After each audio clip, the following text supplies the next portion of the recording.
오늘 말씀의 제목은 그 항우를 버리는 날에라는 말씀 제목 가지고 함께 말씀을 나누고자 합니다. 나훔 선자를 통해서 저희들은 그 시대를 바라보게 되는데 하나님께서 얼마나 세밀하게 역사하고 있냐고 하는 거죠. 하나님께서 항상 선자들을 통해서 말씀을 통해서 하나님께서 행하실 일들을 선자에게 그의 말씀을 주어서 그 말씀을 선포하도록 합니다. 그 말씀이 비록 현실적이지 않고 이해가 되지 않는다 할지라도 하나님께서 그 말씀을 선포하게 하시는데 나훔 선자가 활동한 시대가 히스기야 왕과 또 이사야 선자가 활동했던 시대입니다. 저희들이 히스기야 왕의 시대를 통해서 잘 아는 것처럼 히스기야 왕 때에 아수르 대군이 쳐들어와서 침공을 받았습니다. 오히려 사네립의 왕의 명을 받아서 랍사게가 와서 이스라엘 백성들을 모욕했습니다. 모독한 거죠. 너희들이 하나님은 아무리 기도해도 너희들의 기도를 들어주지 않는다. 하나님께서 이미 자신들에게 이 모든 이스라엘을 넘겼다고 하는 거죠. 넘겼으니까 너희들은 나와서 항복하라고 하는 거죠. 그러나 히스기야 왕은 이사야 선자의 말씀도 들었을 것이고 나훔 선자의 말씀도 들었을 것입니다. 그리고 하나님 앞에 나아가서 기도합니다. 스스로는 어떻게 해볼 수 없는 환경 가운데 처해 있고 성벽은 둘러싸여 있고 18만 5천 명의 아수르 대군들은 둘러쳐서 참혹한 환경 가운데 있습니다.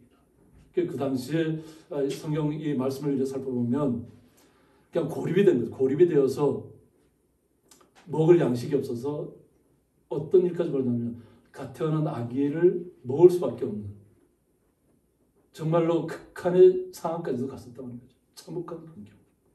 그러니까 죽을 날만 기다리고 있는 그 비참한 환경 속에 있었을 때 하나님께서 히스기야 왕의 기도를 통하고 또 나훔 선자라든가 이사야 선자를 통해서 하신 말씀을 통해서 그것이 실현되는 역사를 저희들이 보게 됩니다. 그리고 그 다음 날 나가봤을 때 예루살렘을 포위하고 있던 아수르의 18만 5천 명의 군대는 하룻밤 사이에 다 시체로 변하고 옵니다. 그리고 거기에 놀란 사네립 왕은 자신의 고국으로 아수르로 돌아갔다가 자신이 신전에 들어가 있다가 결국은 죽음을 맞이하게 됩니다. 이것이 성경 말씀을 통해서 하나님께서 세밀하게 모든 역사를 주관하고 있다는 것을 우리가 알 수가 있습니다. 또 아수르는 또 어떤 우리가 기억을 갖고 있냐면 요나 선자하고도 많은 연관을 갖고 있습니다. 한 70에서 한 100년 정도 전에는 요나 선자가 하나님께서 니느웨 성을 무너뜨리려고 선포하라고 했죠. 그런데 요나 선자는 처음에 어떤 마음을 가졌다고요? 자신은 그 하나님께서 명령하신 선포를 하지 않겠다고 마음먹었어요. 왜? 니느웨 백성은 다 멸망되어야 될 백성들하고 생각했기 때문에.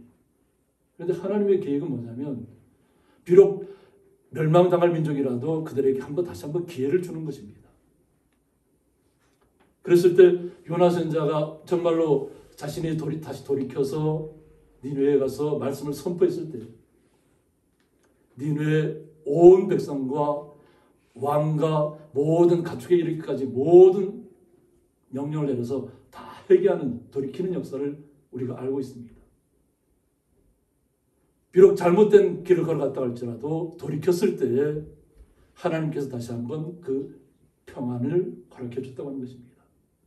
그런데 100년이 채 못 지나가서 또 예루살렘을 압박하고 이스라엘 침공해서 하나님을 모욕하는 일들이 벌어졌다고 하는 것입니다. 어떻게 보면 니느웨 성은 아주 견고한 그 어떤 것도 침범할 수 없는 아주 요새처럼 되어 있는 것입니다.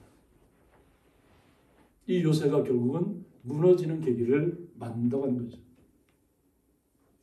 우리는 나훔 선자를 통해서 나훔 선자는 그럼 하나님께서 어떤 말씀을 나훔 선자를 통해 주었는지를 한번 본문 말씀을 통해서 살펴봐야 되는데 이 나홈 선자의 이름의 뜻은 위로자입니다. 또 위로 이렇게 합니다. 그래서 이스라엘 사람들은 여호와께서 위로하신다 이런 뜻을 갖다가 이렇게 해석해 놓고 있습니다. 또 이 나홈이라는 말을 우리가 이렇게 좀 들었을 수 있습니다. 어디서 들었냐면 우리 신약 시대 예수님 시대에 와서도 우리가 나홈에 대해서 기억이 나시나요?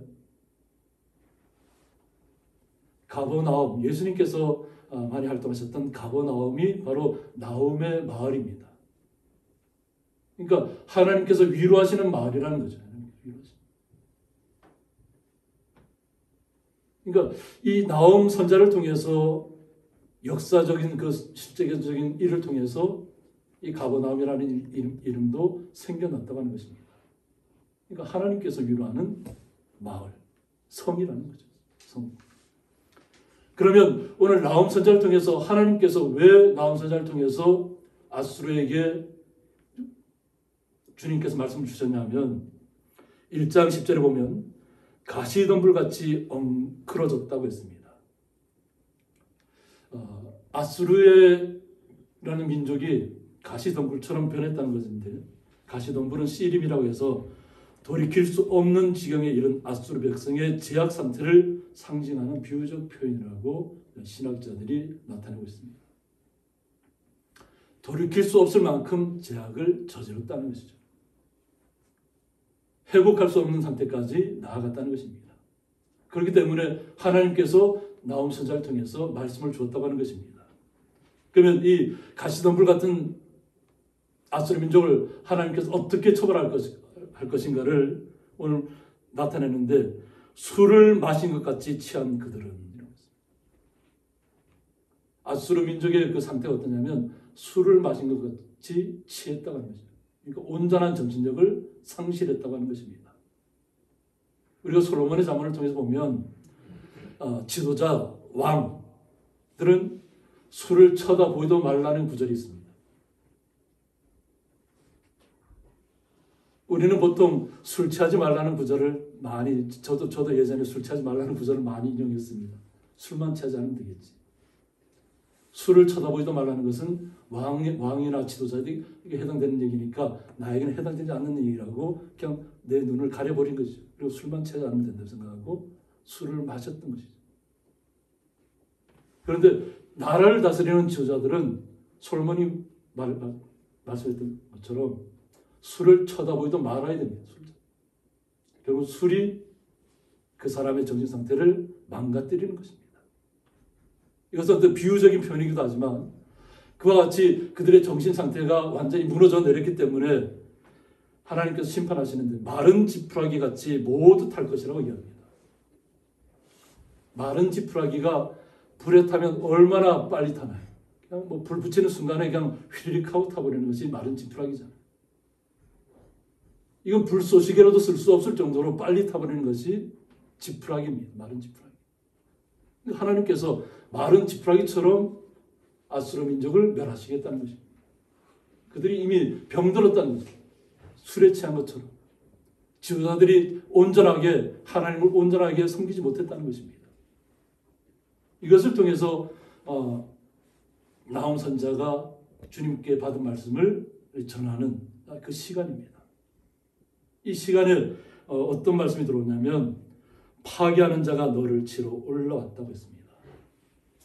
이것은 아수르 민족을 향한 말씀입니다. 우리가 말씀을 읽을 때 이게 잘 구분하셔야 됩니다. 그냥 이스라엘 민족을 향한 뜻으로 잘못 이해하면 그냥 읽어 넘어가면 오해할 수 있습니다. 이것은 하나님께서 나홈 선자를 통해서 아수르 민족을 향해서 말씀하고 있는 것입니다. 왜냐하면 파괴하는 자가 너를 치러 올라왔다. 파괴하는 자는 맷빛이라고 하는데 범죄한 아수르를 멸망시키기 위해 하나님의 심판 도구로 보냄을 받은 자, 즉 메대와 바벨론 연합군을 가리킨다고 했습니다. 메대와 바벨론 이 연합군 자체가 같은 민족입니다. 보면 같은 아수르와 같은 대적 관계에 있지만 같은 민족 형성했던 그런 나라입니다. 그런데 아수르 왕의 잘못이 나타났다고 하는 거죠. 전쟁을 통해서 자신의 무언가를 이루겠다고 하는 것이 하나님 뜻과는 배치된 것처럼 하나님께서는 이 파괴하는 자를 바로 그 내부에서부터 이끌어내셨다고 하는 것입니다. 이스라엘 민족은 힘이 없잖아요. 지금 힘이 없고 오직 하나님의 은혜만이 그들을 감동시켜야 되고 또 하나님의 주의 거룩한 천사들이 와서 18만 5천 명의 군대를 무찔러야만 이길 수 있는 그런 상황인데 하나님께서는 오히려 메대와 바벨론이라는 연합군 그 내부의 군대를 이끌어내서 결국 아수르를 무너뜨린다. 그러면서 그들에게 경고합니다. 너는 산성을 지키며 라고 했습니다. 이건 아수르 군대를 향해서 얘기하는 겁니다. 너는 아수르 군대를 향합니다. 아수르 민족. 너는 한번 지켜봐라는 거죠. 지켜보라는 거죠. 산성을 지키라는 겁니다.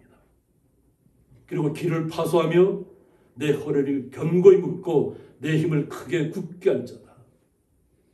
하나님께서 예비하신 그 내부의 연합군을 통해서 멸하실 텐데 스스로 온전하게 방비하고 있으라는 겁니다. 너희들이 어떻게든 방비해보라고 하는 거죠. 하나님께서 어떻게 너희들을 멸하시는지 어떻게 너희들을 참혹하게 완전히 이 땅에서 사라지게 만들어 버리는지 기억하라는 것입니다. 그러니까 떨지 말고 한번 맞서보라고 하는 거죠.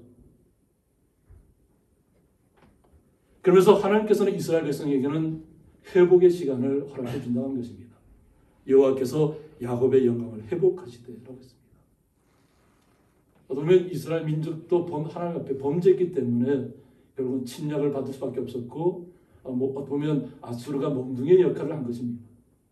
회개하고 돌이키라는 의미에서.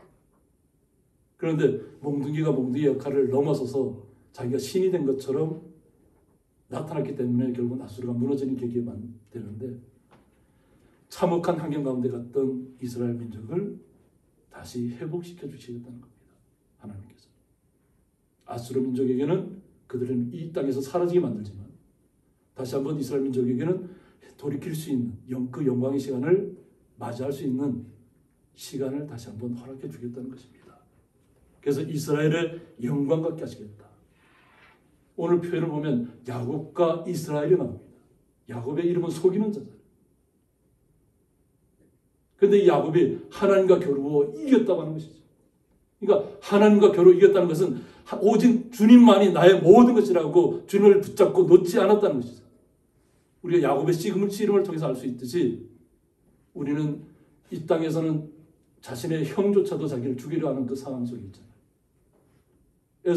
자기 형 에서조차도 자기를 죽이려 하는 상황인데 주님이 나를 지켜주지 않으면 나는 살 수 없다는 그 고백을 하나님 주의 천사들과 씨름하는 것이 나를 축복해 주지 않으면 주님께서 나를 보호해 준다고 약속하지 않으면 절대 좀 놓을 수 없다는 고백이죠. 그래서 야곱 속이는 자에서 하나님과 겨루 이겼다는 이스라엘로 바뀌는 시간을 맞이하게 된 것입니다. 그래서 이스라엘 영광 갖게 해주시겠다. 속이는 자에서 이제는 하나님께서 지켜주는 나라로 변모할 것이라는 겁니다. 이것은 왜 그러냐면 이는 약탈자들이 약탈하였다고 했습니다. 아수르 군대가 약탈자가 되었다는 겁니다. 하나님께서 몽둥이로만 사용하라고 말씀하셨음에 불구하고 그들이 이스라엘 민족을 완전히 멸할 것처럼 약탈하는 자들이 변했다고 하는 거죠. 또 그들의 포도나무 가지를 없이 하였습니다. 우리는 이스라엘 민족을 포도나무에다가 포도나무 가지에다 많이 비유하죠. 그런데 이 아수르 민족이 이스라엘 민족을 그냥 가지조차도 사라지게 만들었다고 하는 거죠. 이런 하나님 앞에 대적하는 일들이 나타나기 때문에 하나님께서 심판하실 수밖에 없었다고 하는 거죠. 그러니까 나홈이라는 선자를 통해서 하나님께서 이스라엘 민족에게는 위로하시고 하나님께서 위로하신다는 말씀을 전해주면서 그 대적에게는 멸망의 길을 선포하게 하는 것입니다. 그래서 그의 용사들의 방패는 붉고 그의 무사들의 옷도 붉으며 그 항우를 버리는 날이라고 했습니다. 아수르를 치러 오는 연합군에 대해서 표현한 것입니다. 그래서 이 항우를 버리는 뜻은 뭐냐면 쿤이라고 해서 세우다라는 뜻을 갖고 있습니다. 그러니까 전투를 위해 군사를 정렬시킨다는 뜻을 갖고 있습니다. 하나님께서 아수르를 니느웨 성을 무너뜨리기 위해서 메대와 바벨론 연합군을 통해서 준비하고 있었다는 거죠. 하나님께서 역사하고 있다는 거죠. 우리는 이스라엘 민족만을 통해서 하나님께서 이스라엘 민족을 통해서 다른 민족을 멸하는 것을 우리는 뭐 이겼다 이런 표현을 쓸 수 있는데 그것이 아니고 하나님께서 모든 역사를 주관하고 있다는 것입니다. 모든 역사를 세심하게 살피고 있다는 것입니다. 그러니까 하나님께서 간섭하지 않는 것이 없다고 하는 것입니다. 모든 것을 살피신다고 하는 거죠. 그래서 그들 내부의 연합군을 통해서 그들을 무너뜨리기 시작했다는 것입니다. 그래서 그 하물을 벌이는 날에는 병거의 새가 번쩍인다고 했습니다. 이미 완전 무장해서 번쩍번쩍거릴 정도로 완전히 날을 갈았다는 것이잖아요. 그리고 노송나무 창이 요동한다고 했습니다. 우리 여기 노나무꼴 있잖아요. 노나무꼴이니까 적송을 얘기해요. 그래서 창을 만들어서 그 창을 가지고 니느웨 성을 무너뜨리기 위해서 아수르 민족을 무너뜨리기 위해서 대기하고 있다는 것이죠. 그래서 그 연합군이 얼마나 하면 그 병거는 미친 듯이 거리를 다니는 거예요. 미친 듯이. 아수르 민족 자체가 이스라엘 민족을 완전히 멸하려고 했기 때문에 하나님께서 거기 상하게 연합군을 통해서 그냥 미친 듯이 그냥 거리를 달릴 수 있도록 또 대로에서 이리저리 빨리 달리니 그 모양이 횃불 같고 빠르기가 번개 같다고 했습니다. 하나님께서 하시는 역사는 그냥 놀랍도록 그들이 한 것에 비례해서 하나님께서 심판하신다는 것입니다. 이것이 하나님께서 이 역사를 주관하고 있다는 것을 말씀을 통해서 우리가 알 수가 있습니다. 그러나 우리가 아수르 민족에게도 어떤 대응하라고 준비하라고 했잖아요. 그가 그의 존귀한 자들을 생각해내니 그들이 엎드러질 듯이 달려서라고 했습니다. 연합군이 들어오고 있으니까 아수르도 뭔가 대비책을 세워야 되잖아요. 그런데 이미 그들은 무너지는 과정에 이르렀다고 하는 것입니다. 사네립 왕이 자신의 신전에 들어와서 우상 앞에 와서 있다가 결국 칼에 찔려 죽습니다.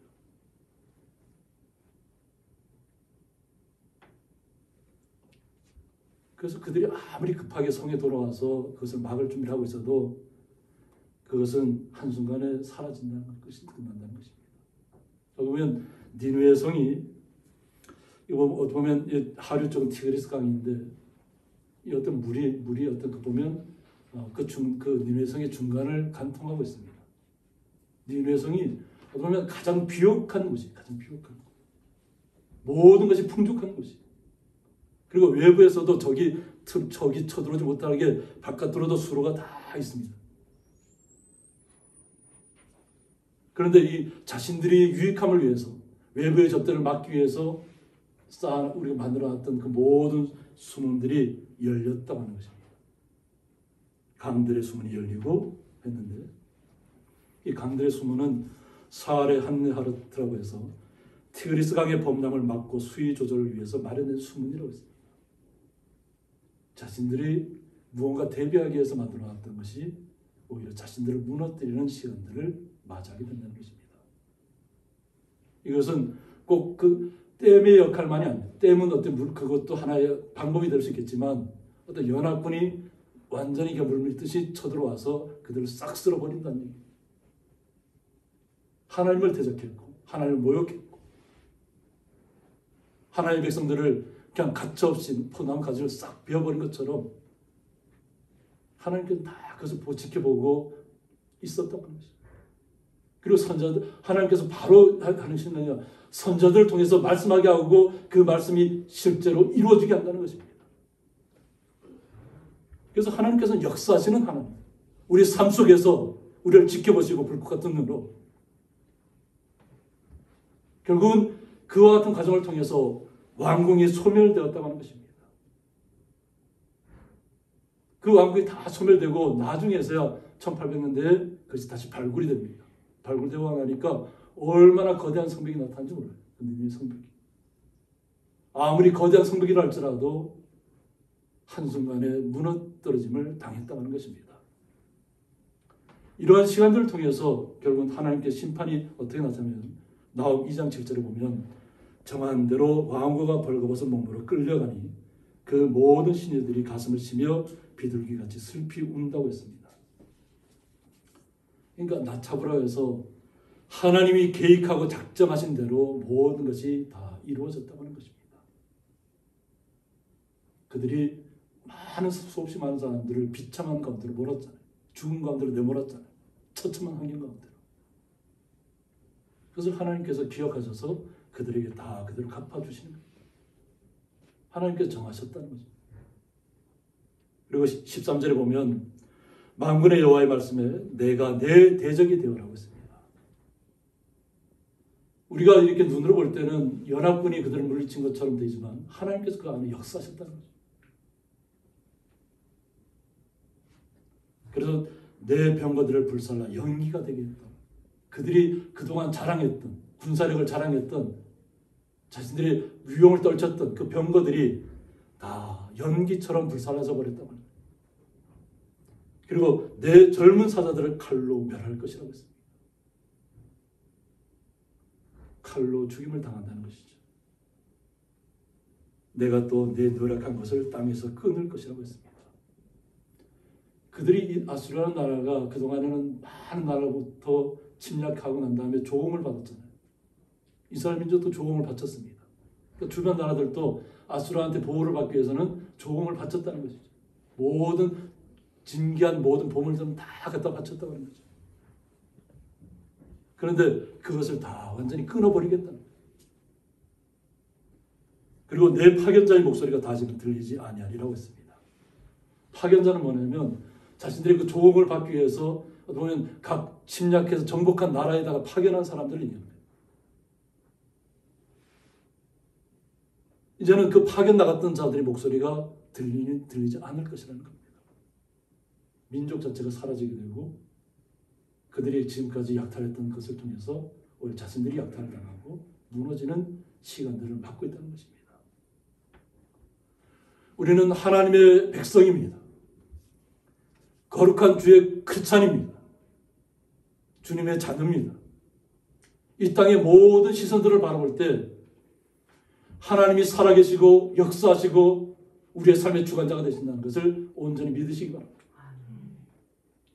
주님께서 모든 것을 해결하시기를 우리는 주님 앞에 간구해야 될 줄 믿습니다. 우리는 멀리 떨어져 있고 우리가 직접 전장에 나아갈 수 없습니다. 우리는 우리 스스로가 주님 앞에 우리의 잘못된 부분이 있다면 우리의 잘못된 부분을 주님 앞에 내려놓고 오직 주님께서 우리에게 다시 희망의 시간을 허락해달라고 소망의 시간을 다시 한번 우리에게 가져다 달라고 간절하게 구하는 시간을 가져야 될 줄 믿습니다. 주님께서 우리를 얼마나 귀하게 여기시는지 모릅니다. 우리 성도님 한 분의 한 분의 마음을 주님께서 다 읽고 계시다는 거예요. 우리 성도님 한 분 한 분의 기도가 세상을 변화시킬 수 있다는 것입니다. 우리는 비록 이렇게 개인적으로는 약한 가운데 있다고 스스로 생각할 수 있을지 모르지만 하나님께서 우리의 성도님들의 그 심령에서 울려 퍼지는 한마디 한마디를 주님께서 진정으로 듣고 기억하실 줄 믿습니다. 그리고 우리의 삶을 변화시켜 주실 것이고 역사의 주관 되신 주님께서 이 땅의 모든 불평등한 것들, 잘못된 것을 바로 잡으실 줄 믿습니다. 그것을 위해 우리 성도님들이 기도하시고 오직 주님께서 통치하시는 나라가 이룰 수 있도록 그래서 예수 그리스도와 함께 날마다 기쁨을 누리시는 거룩한 성도님 되시기를 주님의 이름으로 축원드립니다. 함께 기도하겠습니다. 그 항우를 버리는 날이라는 말씀을 통해서 아수르 군대는 이스라엘 민족을 멸할 듯이 당장이라도 모든 것을 사라지게 할 듯이 그들을 둘러싸고 멸망의 시간을 기다리고 있었지만 나홈 선지자를 통해서 이사야 선지자를 통해서 히스기야 왕의 기도를 통해서 모든 것이 바뀌는 역사의 시간들을 우리는 말씀을 통해서 깨닫게 됩니다. 우리의 삶의 주가 되신 주님께서, 우리의 신음소리조차도 응답하시는 주님께서 우리의 진정한 마음을, 온전한 마음을 주님께서 우리의 신음소리를 통해서 기억하여 주셔서 우리의 연약한 부분을 치료하여 주셨고, 우리의 마음의 강dam으로, 나의 강dam이 아니라 주님께서 주시는 역사의 힘을 통해서, 주님께서 그리스도를 통한 성령의 역사를 통해서 우리의 삶이 완전히 바뀔 수 있도록 주께서 축복해 주옵소서. 지금 이 시간도 어려움 속에서, 고통 속에 신음하는 민족들을 불쌍히 여겨주시옵기를 간절히 원하오며 예수님의 이름으로 기도드리옵나이다. 아멘.